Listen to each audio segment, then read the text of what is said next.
Then the members will make a few remarks about the same. In reference to the ongoing demolitions at the East Africa Portland Cement PLC property, we wish to state as follows. One, that we deeply empathize with all Kenyans whose property, shelter, and investments were demolished at Mavoko's East Africa Portland's land. Two, that all those who are already adversely mentioned to have duped gullible and innocent Kenyans and fleeced them of their hard-earned money while masquerading as the legitimate owners of the Portlands, be compelled by government to fully compensate the victims of the demolitions. 3, that the DCI should urgently investigate all those mentioned as beneficiaries of the proceeds acquired illegally from the sale of Portland's land. 4, that we are aware that the same criminals have also invaded other private lands, denying the rightful owners the freedom to enjoy their own land. The investigations should also be expanded to cover the invasion of neighboring private lands. 5, that this is not a Kamba issue, but a cartel of conmanship patronized by a few known politicians, and the crocodile tears that some of our leaders you've seen in solidarity with the same people they stole from should be ignored. 6, that those found culpable be charged in our courts of law to serve as an example to the rest of anyone hell-bent to steal from taxpayers, because the state corporation's land is property of the state and not private property, as the land cartels and criminals and their mandarins would want to allude, purport, or insinuate. Their assets should be recovered after the investigations and prosecutions to compensate Kenyans who have lost millions in the fraudulent land deals. 7, Honorable Kalonzo Musyoka and Honorable Wavinyandeti and other leaders be compelled to publicly declare what their private interest, and I want you to mark the word private interest, not public interest, is in the Portland's land. They should also be investigated on how much land has been allocated to them through their proxies. And therefore that, number 8, the DCI list should be expanded to capture the big fish, including governors and the party leaders. The DCI should not be scared. They should expand the list. We don't believe this is a Macau only issue. The list must be expanded to capture the big fish. Sisi ni wabunge ambao tuko kwa mrengo wa Kenya Kwanza kutoka sehemu za Ukambani. Na kwanza nataka niseme kwamba ile shida ambayo iko Athi River sio shida mpya. Ni shida ambayo ilianza kitambo. Wakenya wanakumbuka kwamba wakati Mheshimiwa George Saitoti alikuwa waziri wa internal security wakati wa serikali ya Mheshimiwa Mwai Kibaki, in the year 2011-2010 aliweza kuteua tume maalum ya kwenda kuchunguza jinsi wakora walikuwa wamejipanga kuvamia shamba za serikali, chaired by former Commissioner Abdullah Duba. So there was a Saitoti commission and the report came in 2012, if those of you care to read. And the report named some of the people who are involved. And the names that are being mentioned are not new because they are in the 2012 Saitoti report. Na baadaye mnakumbuka kwamba mimi nilikuwa nafanya kazi katika kaunti ya Machakos. Na najua kwamba hii shida imekuweko kwamba watu wanajipanga wachache, wanajihami, wanavamia shamba ya serikali ama wanavamia shamba ya mtu binafsi, wanajifanya masquatter kusudi ndio waweze kupata right of ownership ya mashamba. Kwa hivyo kumekuwa na wanasiasa ambao ni patrons, kumekuwa na cartels ambao ni criminals wanatumika kuvamia mashamba, na kumekuwa na wafanyikazi katika maofisi za serikali, katika survey na katika land registry ambao wamekuwa wakisaidia hao, na vile vile kumekuwa kwamba ndio utumwe Machakos kama county commander, ndio utumwe Mavoko kama OSPD ama DC, lazima ukue katika hiyo cartel. So imekuwa ni cartel kubwa ambayo imekuwa ikiumiza watu wetu. Hivi leo tunavyoongea, si shamba ya Portland peke yake ambayo imenyang'anywa, na ni vizuri watu wetu waelewe. Kuna shamba ya Portland, kuna shamba ya numerical machines, kuna mashamba private ambazo zimechukuliwa. Some of our most prominent people including Judge Mbaluto, shamba yake Katani imevamiwa na wakora hao. Kwa hivyo the problem is bigger. Kwanza ni solution ile ambayo imekuja, na nikimalizia ni kwamba this has been long overdue. Hao watu wote tunajuana, wale ambao wamechukua mashamba au wanasiasa wengine tuko nao hapa kwa bunge, na wote wamekuwa wakisema wanajua wanaweza faulu ama wasifaulu. So they have never been sure because they have never had a right over this land. They knew one day if the government is decisive, they have no claim over that land. So it is important for it to be known that they are shedding crocodile tears. Namba pili, ndio tunasema kwamba tumeuliza serikali, kwa sababu what is being said huku nje ni kwamba Wakamba wanavamiwa.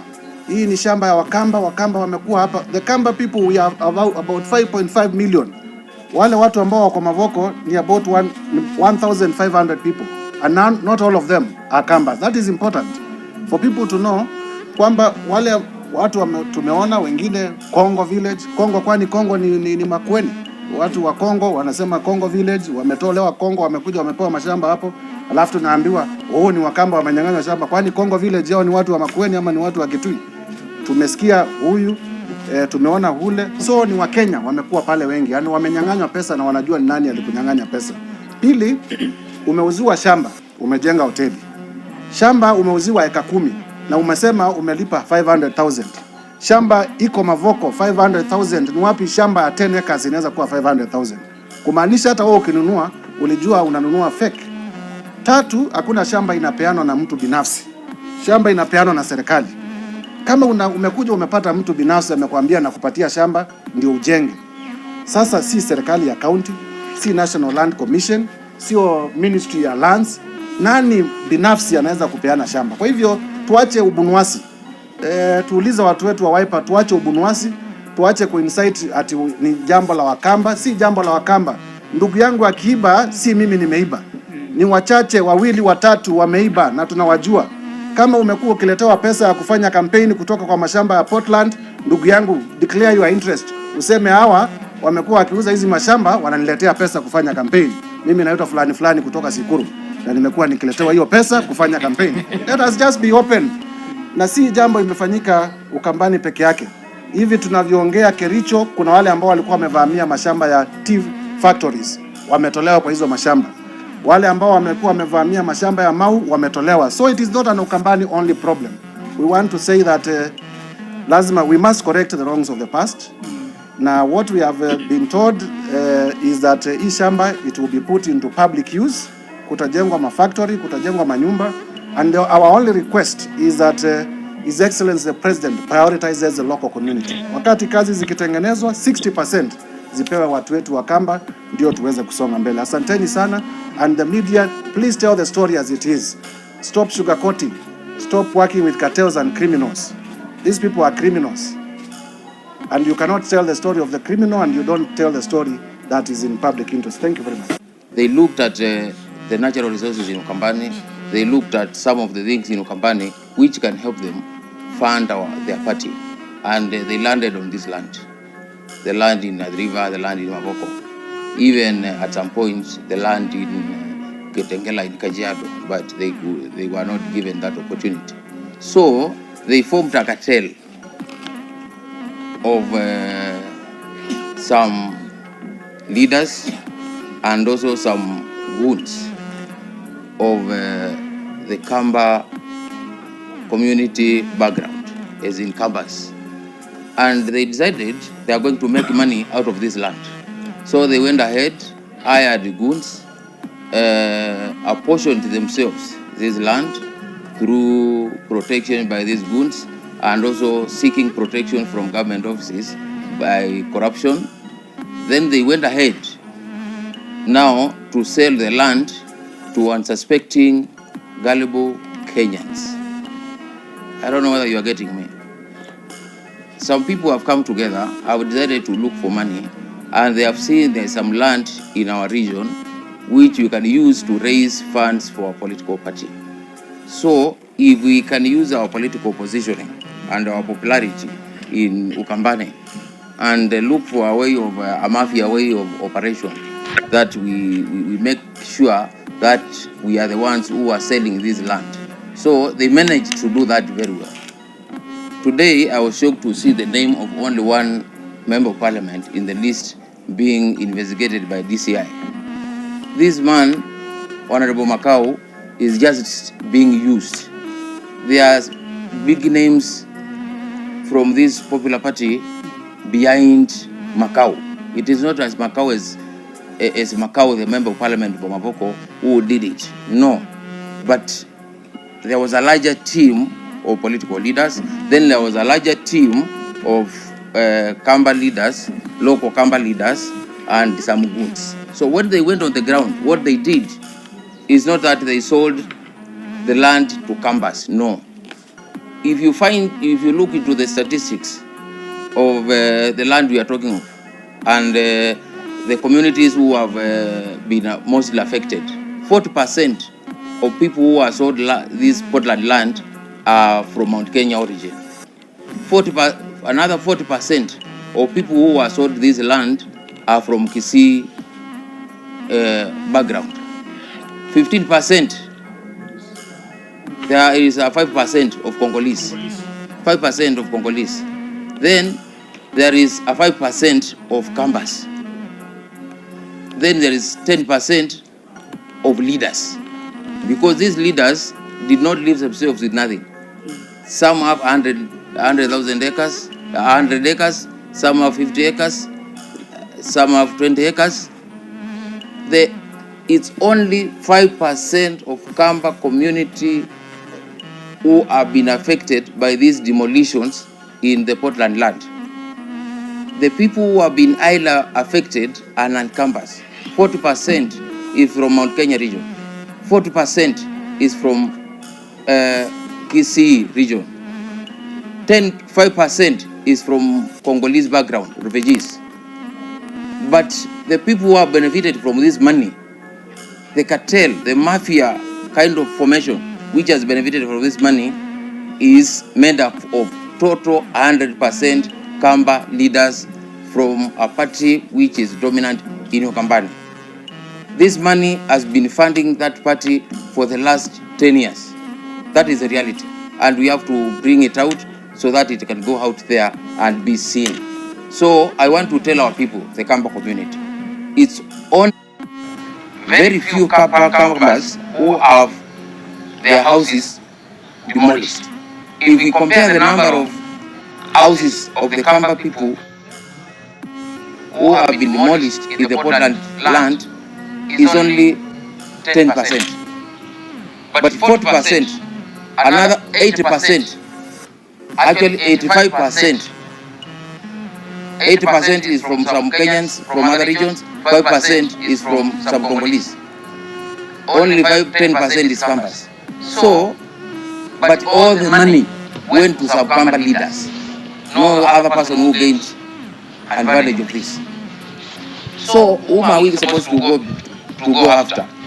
We are supposed to go after the people who smartly went ahead and bought hold of land, lied to the people, masqueraded as landowners, and sold to these people, the Kenyans who are unsuspecting, and the Kenyans went ahead and built homes, built shops, built churches, built schools.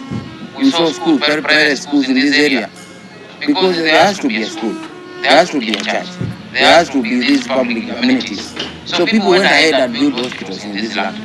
But they were just buying the land from a mafia team. So what we are asking for is we have to go for this team which acquired the land and sold to the gullible people. And because they never sold the land to get lorries of sand, they sold the land to get money. Whatever they bought with that money is what the government should go after. The Asset Recovery Authority. We are calling upon the Asset Recovery Authority to take it up after the DCI and recover properties from these people, and now they can take care of the people who have lost their property in that land, who have lost their houses, who have lost their land, who have lost their investments. And that's the truth. I have also said that the list that was given by the DCI must be expanded, because I think this is a Macau list only. But where is the big fish? Where is the big fish? Where is the party leader? And therefore DCI cannot just target the smaller fish. My point is there are bigger fish than Macau, all of them. And I have mentioned one of them is Kalonzo. I have mentioned the other one is Wavinya. My friends, remember, the river. Already, more than 20 people have approached me, telling me I'm a victim, so and so sold land to me, or alinizia pesa. And even I have now clips that I can share with you, how these deals were done. People just quickly just tell me, you go there, you go there, you build there, and if you don't build, I'm going to take it tomorrow. You go build, we have, and I'm going to share with you immediately after this. So these things are there. The victims are coming to us.